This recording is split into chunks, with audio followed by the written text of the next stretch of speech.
संभाजीनगर पालिकेचे आयुक्त जी श्रीकांत यांना कोर्टाच्या आदेशानुसार नोटीस देणार। संभाजीनगर महानगरपालिकेला बेकायदेशीर पद्धतीने जनतेची घरं तोडण्याचा अधिकार नाही। सामाजिक कार्यकर्ते विनोद पाटलांची प्रतिक्रिया। वनमंत्री गणेश नाईक यांच्या जनता दरबाराचं पुन्हा एकदा ठाण्यामध्ये बॅनर झळकलंय, तर ठाण्यातील राम गणेश गडकरी नाट्यगृहात येत्या 22 ऑगस्ट रोजी या जनता दरबाराचं आयोजन। नंदुरबार जिल्ह्यात डॉक्टर विजयकुमार गावितांकडून सभेचा धडाका। आगामी निवडणुकीच्या पार्श्वभूमीवर गावितांकडून सभा। लाडकी बहीण योजनेचा लाभ घेणाऱ्या सरकारी कर्मचाऱ्यांवर आता कारवाई होणार।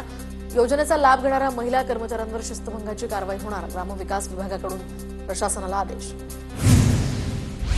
शिखर बँक प्रकरणामध्ये रोहित पवार आणि इतरांना समन्स। आज सकाळी न्यायालयामध्ये हजर राहण्याच्याही सूचना।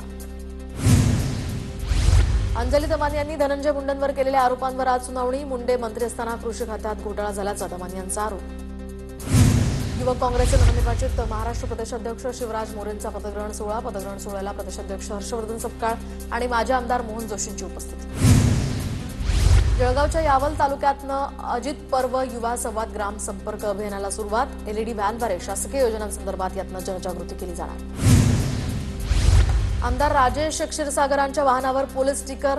ठाकरेंच्या सेनेचे जिल्हा प्रमुख रविकिरण इंगवलेंचा आरोप। यावर कारवाई करण्याची मागणी।